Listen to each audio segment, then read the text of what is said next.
Welcome to another episode of Believe Something Better.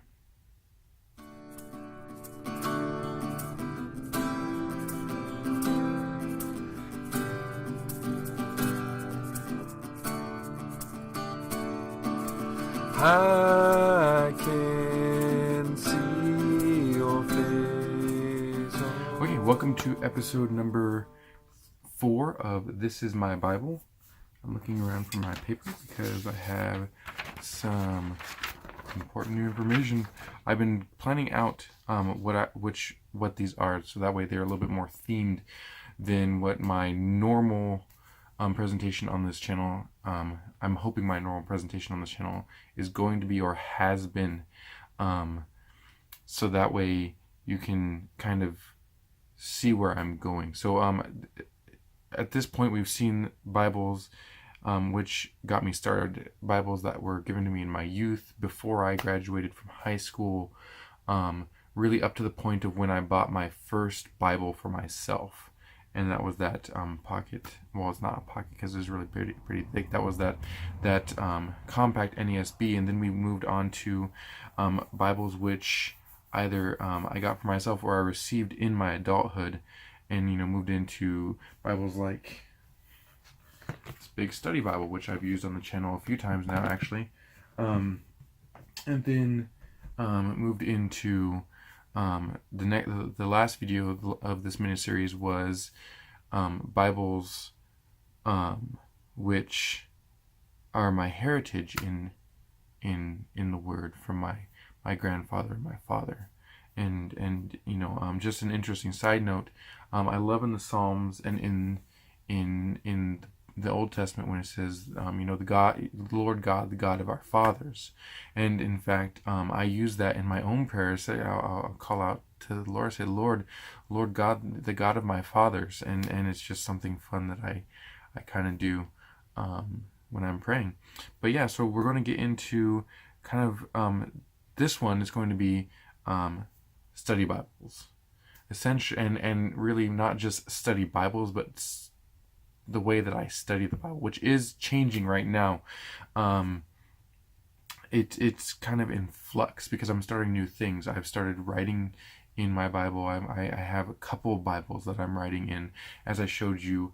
If you watch my normal videos on this channel, you got to see my journaling Bible, which my wife just recently got for me, and then in my then in the previous episode of this mini series, you got to see the Bible that I inherited essentially from my grandfather through my grandmother, which I am using kind of alongside my grandfather's Bible, just in kind of to have two of those.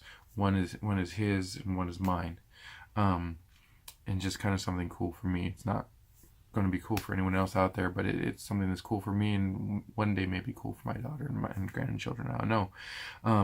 But so yeah, I want to get into study Bibles, and I guess when we talk about studying the Word, and I don't know, I was really debating whether to put this episode before reading the Bible or after reading the Bible, because those are, in my opinion, those are two very important things: is studying the Bible and reading the Bible. Just reading it and ingesting it, not parsing the words that are there, but ingesting big portions of it and putting it in your heart. So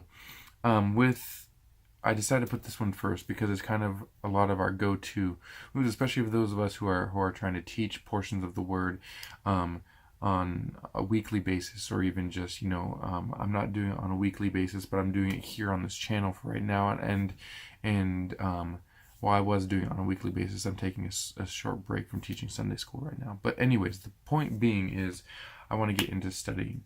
And if you've looked at my website, you know that I'm working on a commentary series where I'm making these notes on the notes for Jude are up there.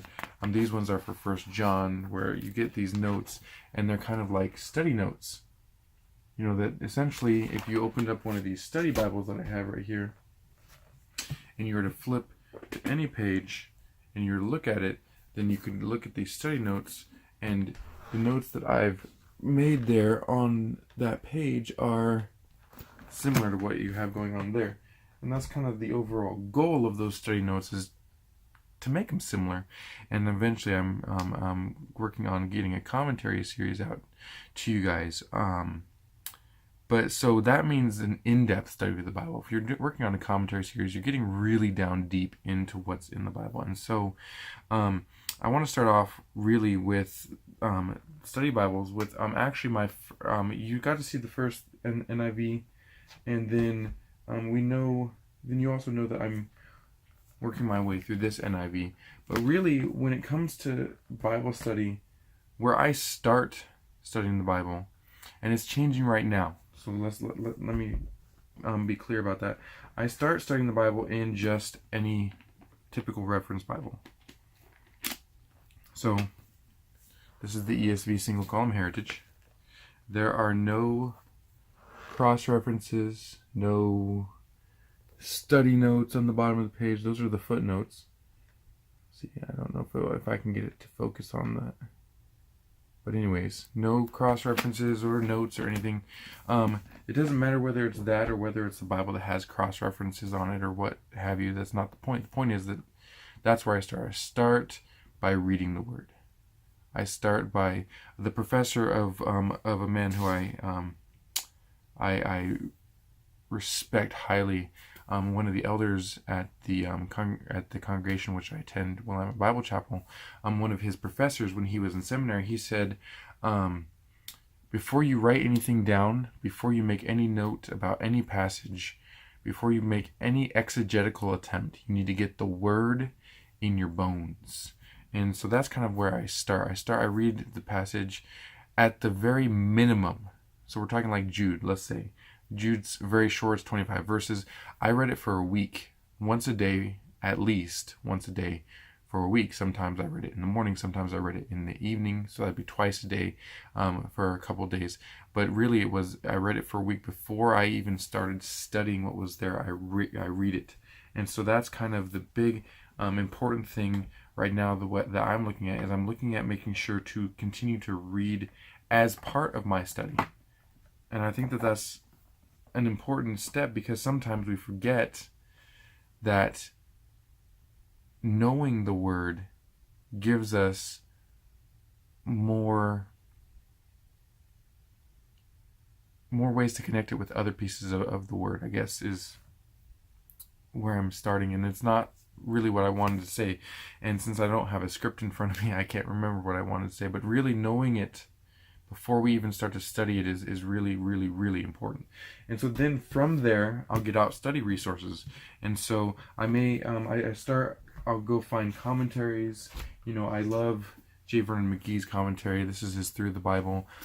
This isn't talking about Jude, but this one is volume 4. I bought his whole commentary series in the 5 volumes. I believe it was 5 volumes. It was 5 or 6 volumes. And so this one is the first half of the New Testament, Matthew through Romans. And I thought I'd grab that because originally I was going to talk about Romans, which I am currently studying my way through Romans. And so then I'll get, after I've read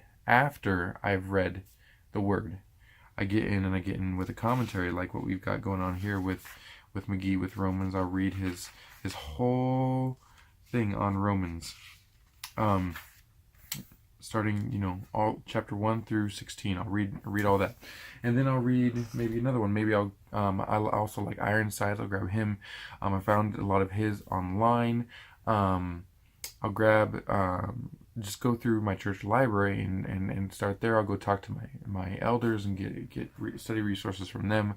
I got a great study resource from the same elder I was talking about. His name is Rick Rencher. I got a great resource from Rick Rencher for studying 1 John that I've been just going through over and over and over again. It's really, really good. And then I'll get out my study Bibles. And so study Bibles are really, really, really kind of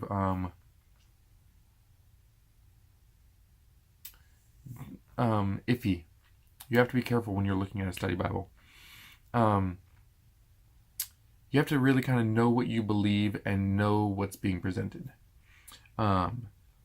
Because I do not come from a Reformed background, so therefore some of the doctrines that Reformed churches hold are not ones that I necessarily agree with, or believe in, if you get my drift.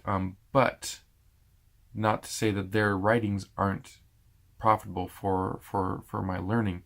I just need to make sure I weigh what's being said against the doctrines that I hold dear and the doctrines that I believe, which means that I need to get even deeper into the Word. And then in which case, if we look at my new study system that I'm working on, one of the study things is doctrine. So therefore, when I see something that is what I consider doctrine, I would highlight that, and I'd have a quick reference for doctrine in the Bible from my perspective. And anyone would, really, that they could look at that and look at, oh, he thinks this is doctrine. What's his note that he wrote? So, like, if you were to pick up, if I were to pick up a heavily reformed study Bible, there'd be a lot of notes that just kind of go, why did I spend my money on this? Like, for example, the ESV. Even though the ESV is my favorite translation, I would not pick up the ESV's Reformed Study Bible or Reformation Study Bible. I forget what they're calling it right now. Which, don't get me wrong, it's a great study Bible. It's great study tools. If you are of the Reformed tradition, then you're going to love the study tools that are in there. It's going to speak directly to you. For me, that's just not the right thing. It's the same thing for Pentecostal. You know that I started this because I was inspired by Jason Mayfield, because he did something similar, but he's Pentecostal. I love the way he says it. Jason Mayfield, this one's for you, when he says Pentecostal. It makes me I just love that. I never heard it pronounced that way before, and I just sat back for a moment. But he's now I can't even say it the way that I say it. He's Pentecostal. And so he has some differences in doctrine than I do. I want to take that and set it aside for one moment. I wrote a paper. It's on our website, Ministries.com. It's in the first issue of Kali Tarot. It's called The Majors and the Minors. And it's about major doctrines and minor doctrines. Okay?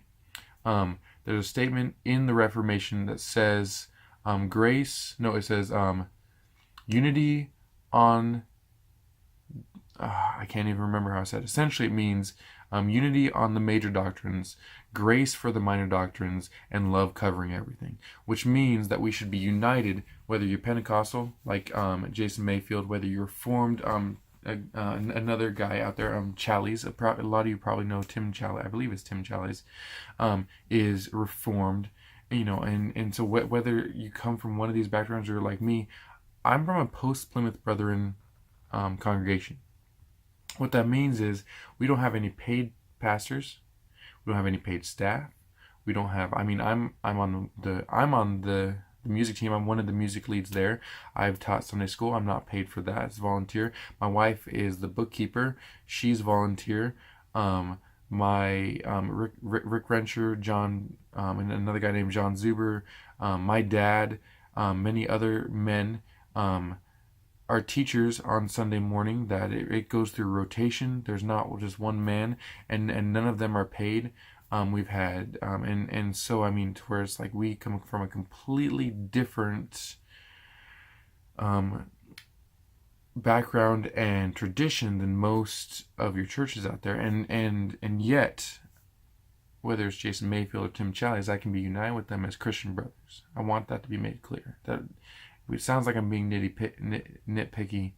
I don't mean to be nitpicky. We're talking about, make sure that you get a Bible that you agree with. Okay, you guys, that's what I have to say. That's one of the things I love about this ESV Study Bible. They had someone from one background write the notes. They had someone from a separate background, a different background, edit the notes. And if I remember right, I thought I heard that they had someone from an even third background make sure, go over one more time after the editing to make sure everything was still understandable. But this is my first go-to study source, is right here. And after I've read, I'll open this, and I love the study notes. That being said, I think it's important to get into a commentary and get into some different study Bibles because it never seems to fail. The verse that I'm looking for a study note on doesn't seem to have a study note, which is where I try to fill in with the commentaries. Now, a commentary is much longer to read than a study Bible. But as you notice as we go through these study Bibles, you notice that I have study Bibles from different traditions, and so I'll get in here and I'll start reading. I'll read through again. I'll study through again, and I'll read a verse. I'll read some study notes. I'll read a word. Will jump off the page of me. I'll look down and I'll see if I can, like the way that the ESV does this in their study Bible. You can see that there's bold words. These bold words exactly take you back up here into the text. So as you're reading, if you're reading a note that bold word, it correlates. If you're reading a verse, you go, oh, this word. You can look down here to verse. So let's say verse 1. Paul, a servant. Servant jumps off the page at you. You look down here, verse 1, servant. See note on the first century institution of bondservant, Greek doulos, servant, slave, bondservant, at 1 Corinthians 7:21, which means we could flip over there and read that. This designation indicates that Paul is a slave of Christ, but at the same time, the title recalls the honored servants of God in the Old Testament, so on and so forth, so on and so forth, so on and so forth. So, it allows you to directly correlate things, and it quickly, because your eyes immediately see the bold down there and immediately pick up what you're looking for on the upper part. So it's a quick reference system. You have cross references on the inside. Cross references are important when you're studying, because if you're looking for a topic, you can take that and jump to a different place. And so servant, that would give me, that was a cross-reference down in the study note that could take me to another place to look at that and look at different notes. And so I'll go through it in there. I'll go through it in different translations too, y'all. It's not just ESV all the way all the time. I like the ESV and the ESV and the NASB probably I'd say are my two favorites up there. New King James, I like the New King James. I'm not a super huge fan of the Textus Receptus. But I do like the majority text, which is why I'm part of a translation that's happening from the majority text. So, after going through there, I also would typically pick up my NIV study Bible. They have a similar system for equating up and down, but it's a lot harder to see. You can pick up the verses real quick, but the words, when you're looking for the words, they're in italics, and I think my biggest complaint with this is it's let's not make anybody angry Bible, right? So I don't know if I can get it to focus on here, guys. I'm sorry. But you see, so right here, this is Romans chapter 1, verse 1. And so right here, that word's in italics. That's how it references it, is you see a word that's in italics and it takes you up. But this Bible doesn't go in depth very often. If the Bible explicitly says something, it will stand on it. But otherwise, it's not really taking up matters of doctrine. It just isn't. Which isn't a bad thing. If you're wanting a Bible that has some study information and it's going to take you a little bit deeper, this Bible is going to take you a little bit deeper. And I would suggest that you get, if you want to start off with a study Bible, you get this. It does come out.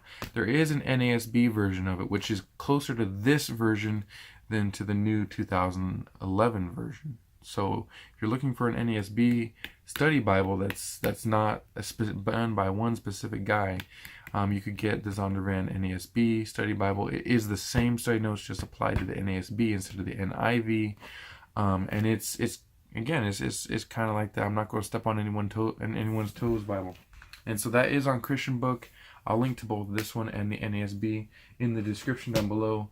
I'm trying to look at other ways to link to Bibles for you guys that it's not necessarily going to be an exhaustive list of Bibles in the description. And I've seen some other ways, and I'm looking at possibly doing that. Not sure if I'll have that set up for this episode or not. That may be quite a ways down the road before I get things like that set up. But I'll after going through my ESV study Bible, I'll take a gander through the NIV study Bible. Just because I like literal Bibles. If you couldn't tell, I like Bibles that call themselves literal. Because let's face it, we all know translation is a process, right? But the NIV, I mean, it comes right down to it. It's a faithful translation of the word. I'm not a super huge fan of the King James just because, I mean, language has shifted. There's times that you read some of these words and you go, that word is different than it is now. Sorry. And it means something different. So we need translations that keep up with that. But anyways, that's like NASB. You know, NASB, you have the original NASB from which I think right now the only that you can buy, that's called the 1977 edition of the NASB.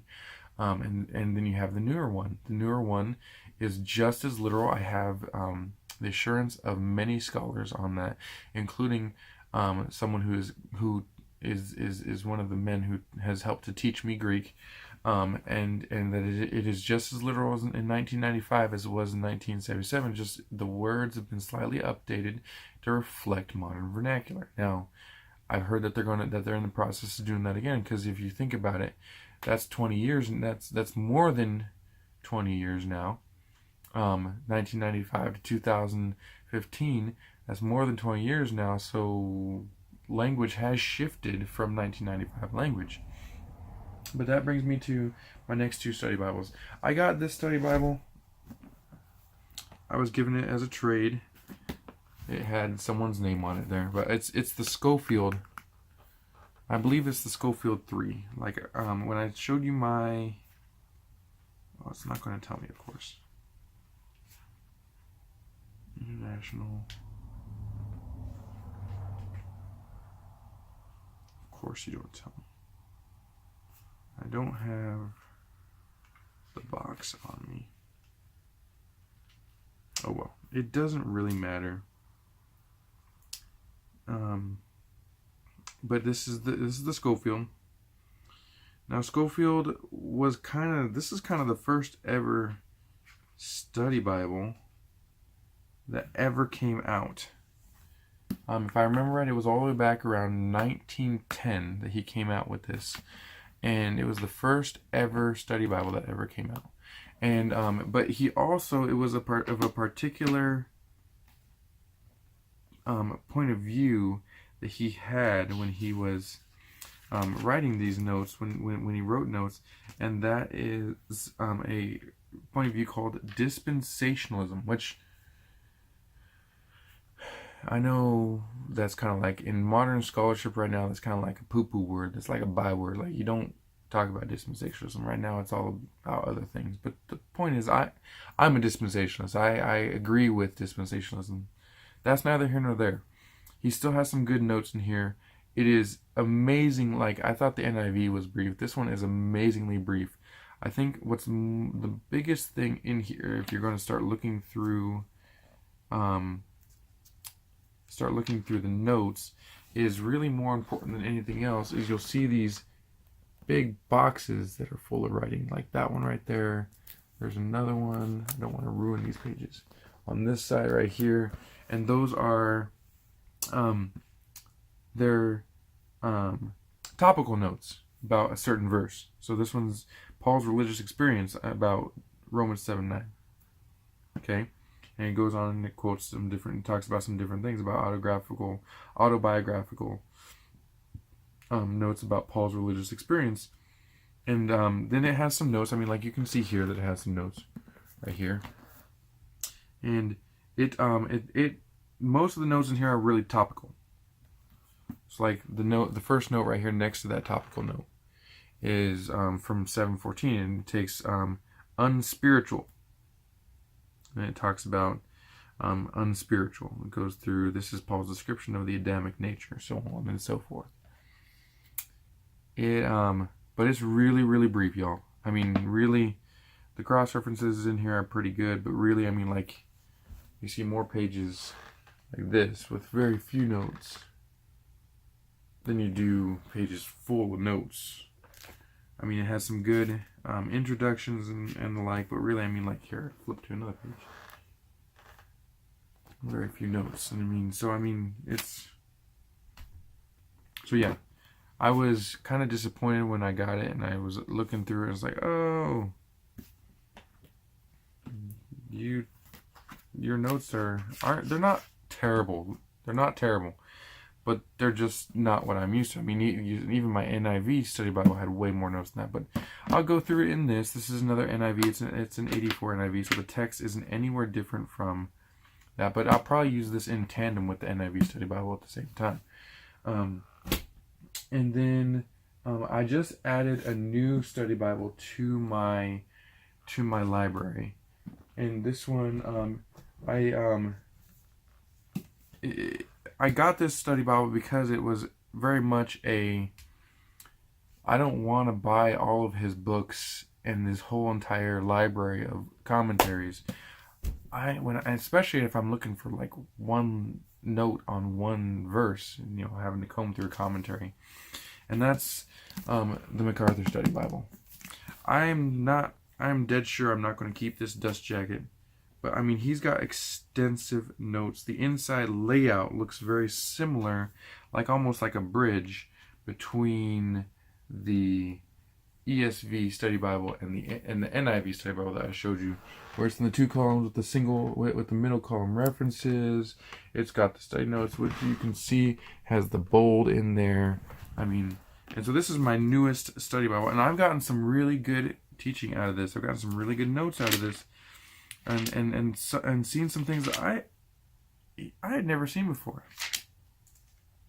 Well, that's not the point to find a note specifically for you guys today. But I know that John MacArthur's name in some circles are not the big name, and in other circles you should only read him. So I don't know what to tell you except for this Bible is not. It's not, you're not going to, this Bible ain't going to ruin you. It's not a bad Bible to have in your library if you're going to be studying the Word of God. His notes are many, many years of study, and so I would recommend, if you are looking for a study Bible, that you get it. Just be aware it is tinged by one man's point of view on the Bible, as is the Schofield. I'm not saying just because I'm a dispensationalist and he's a dispensationalist does not mean I agree with everything that's written in the Schofield Bible. Doesn't mean I agree with everything that's written in the NIV Bible. Doesn't mean I agree with everything that's written in the ESV Study Bible. You don't have to agree with everything to trust what you're reading on the page. You don't have to agree with every believer to trust that they're a believer. I think that's where I'm going with that, y'all. So, I started studying my very first time, and now, then I got this one now, which I showed you some. If you go back, the BSB episode 3, Believe Something Better episode 3, you can take a look inside this. I had gotten only up to the beginning of Romans 5 at that point, and you can see some of my notes that I'm writing in there. That right now it's going back to reading. That's going back to reading. I read typically. I'm not studying as in depth as I was. I'm putting a lot more effort into reading right now. I'm really trying to get through that NIV Study Bible, and in the next episode of this mini series, if you don't already know, which is because I want to get to another one, I'll definitely point it out at that point.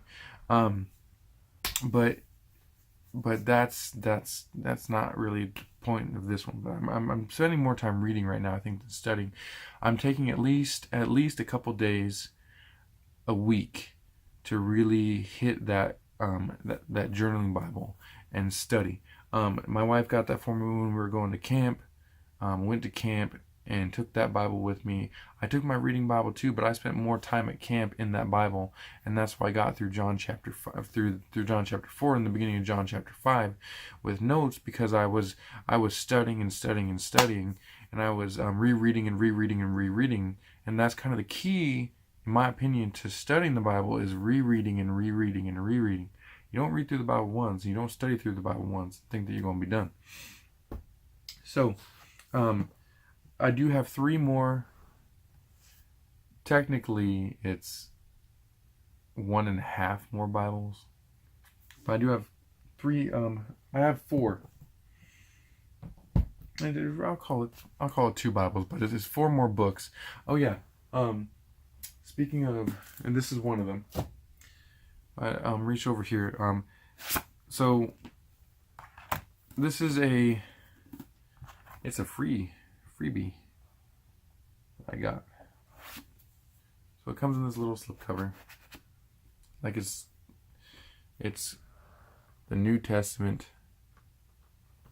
cover version. Let's see if I can get it to focus on this rather than my face. I'll put my face behind it. Cover version. I don't know if y'all can read that. By LSM. LSM stands for Living Stream Ministries. And I almost hesitated whether I was going to include this. In fact, if you look at my sheet here, it's written in right there with a question mark next to it. Right there. The question mark next to it. So this is done by a guy named Witness Lee. The recovery version, the reason why it doesn't say recovery version, Study Bible, or anything like that, the recovery version is in their consideration is both the word and the study notes. And they have a interesting system on how they note things. But it's done by Living Stream Ministries. See if I can get this up here. Y'all can read it. I don't think so. I don't think it's going to focus on it. But translated by the editorial section of Living Stream Ministries in earlier versions, and I can say this without doubt because my parents own several earlier versions. It actually listed the name of the translators right here, and then it says outline, footnotes, charts, and references written by Witness Lee, distributed for free by Bibles for America. And then there's a website on there, not for resale. This is the revised edition of it from 1991. There's a brief explanation at the beginning. I'm not going to get into any of that, but it's a study Bible. Okay, the recovery version is an update to the ASV. It's very similar in wording to the ESV. If you think of like an ESV from 10 years earlier with a very, very, very particular doctrinal bent, that's what you get with the recovery version. Okay. But anyways, I mean, it's just a study Bible. Let's see if I can get a good page that has a lot of notes and a lot of. They have it in single column. They have it in verse by verse, just like the King James. They have study notes in 2 columns. Okay, so the study notes are set up with like 19. I don't even know if I can get this. 19 with a superscript 2. Well, then you come up here to verse. Oh, that's on the previous page. Let's see. And they, like I said, they have a particular bent, but they are Orthodox Christian all the way. My parents were members with them. I keep saying them. I haven't given you their name just because I've been kind of hesitant to do so. But I've gotten some really, again, to go back to what I said with the MacArthur stuff, I got some really good notes out of there.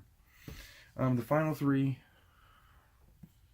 ESV, Hebrew, Interlinear, Big Book, Hebrew, ESV, it's the BHS, the Biblia Hebraica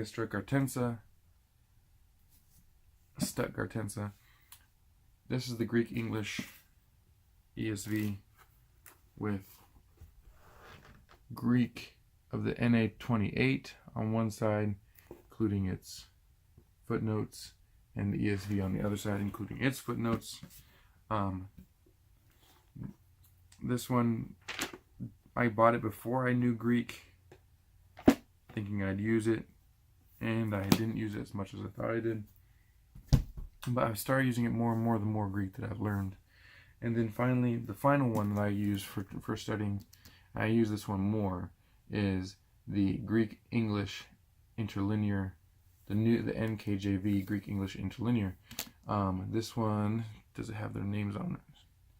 It does not. This one is by Dr. Farstad and Dr. Hodges. Dr.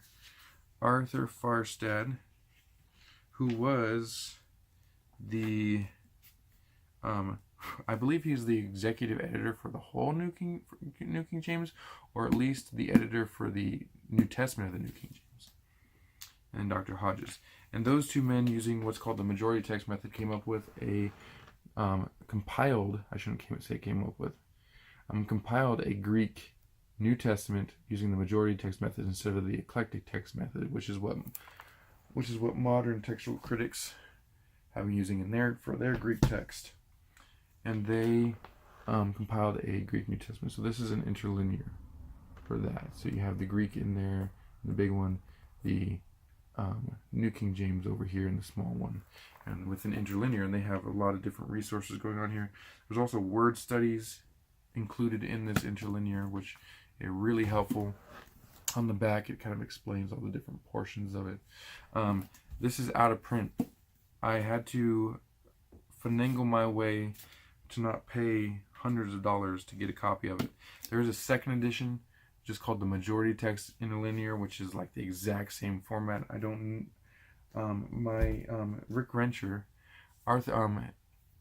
to bring it back to him, Rick Rencher, his Greek professor, he paid out of his own personal finances Arthur Farstad to teach him Greek while he's going to Dallas Theological Seminary.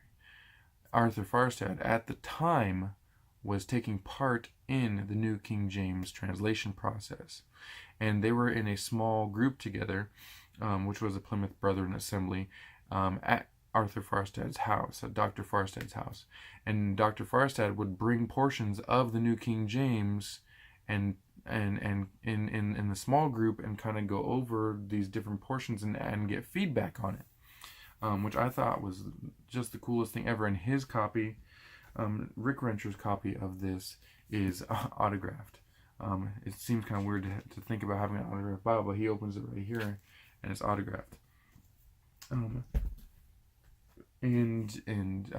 So yeah, I mean, that's just really cool. So I'm being taught Greek by the man that learned Greek from Dr. Farstad, by the man who was in charge of this interlinear and in charge of the New King James, really the New King James translation. So that's really all of my study materials. As far as study Bibles are concerned, I do use the interlinears quite often. We'll get to them in another episode. This episode ran long again. I apologize, guys.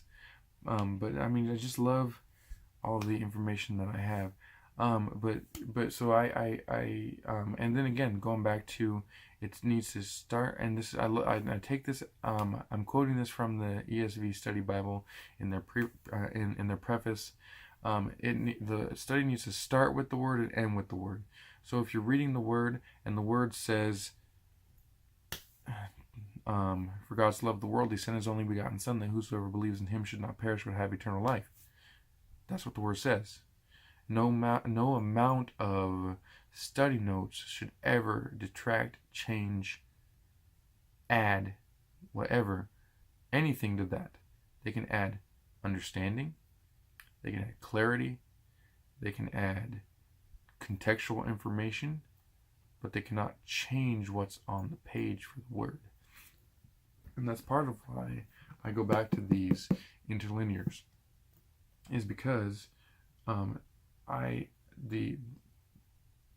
want to also know what the originals were saying, and why I go back to not just the interlinears, but to lexicons and learning the original languages, not just an interlinear and that's someone else's scholarship giving me essentially the same exact thing as I got on the page for my translation, but getting into those original languages. So that's important too. So but that's the goal. It should start with the word, it should end with the word. You should read the word, you should study the word, and you should return to the word afterwards. And so that's kind of where I am. I hope that what I've said about my study Bibles, what I've said about my study resources has helped you. As always, I'm praying for you guys to through these videos to believe something better, to not be stuck in the religiosity of this world and the systems of our enemies, but come to the full, beautiful relationship with the Lord Jesus Christ and what that means in your lives. So, that's it for today, and I hope that you guys will come along with me in the next episode as well. If you like this episode, please hit like and subscribe, and we'll see you guys later.